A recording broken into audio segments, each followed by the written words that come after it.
about targeting women of color in the United States of America. The white supremacy happening is unbelievable. This is despicable.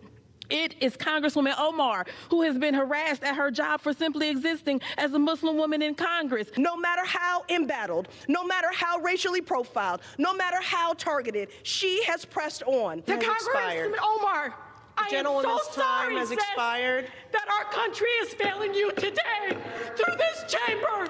You belong The gentlewoman is no longer. And the Academy Award goes to... It was an Oscar-worthy performance on the House floor yesterday. Members of the squad defending Ilhan Omar, who was voted off the House Foreign Affairs Committee. Party line vote, this happening yesterday on Capitol Hill. For more on this, let's welcome in Pennsylvania Congressman and member of the House Foreign Affairs Committee, Scott Perry. Congressman, great to have you back on this morning. The New York Post quoting Foreign Affairs Committee Chairman Michael McCaul yesterday. He said, quote, that he supported the resolution, telling reporters Omar's worldview of Israel is so dramatically opposed to the committee's. I don't mind differences of opinion, but this goes beyond that. Is that why this took place? Well, if I think, thanks for having me on. But I think for many members, certainly for me, it was, I'm concerned about her ability to view classified information such that is required for members of the Foreign Affairs Committee regarding national security, as well as, quite honestly, when you have world leaders that would ask Representative Omar to not be present at, in their countries, or to be involved or view critical information that deals with our national security and our relationships with them. So those things become a problem. Look, we're not assailing her, at least I'm not, her First Amendment rights, even though I might find some of the things that she say, or many of the things she says, objectionable or problematic. But she does have the right to say them. And but to me, it's about national security and classified information that must be safeguarded for the sake of our country. Okay, and on the other side of that, there's an old saying about payback, Congressman. How much of this has to do with Nancy Pelosi kicking Marjorie Taylor Greene and Paul Gosar off committees in 2021?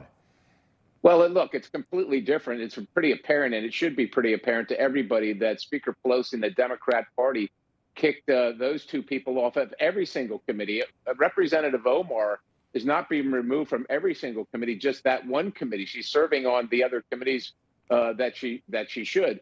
But the other circumstance was they didn't like what Representative Gosar or Representative Greene said.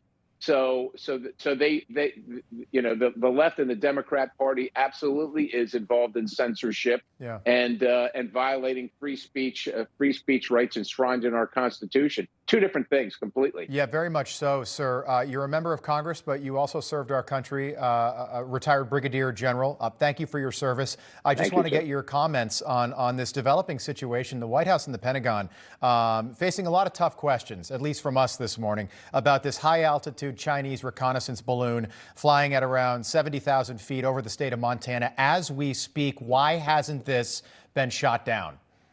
Well, I suspect there's a couple reasons it hadn't been shot down. Just remember this as well.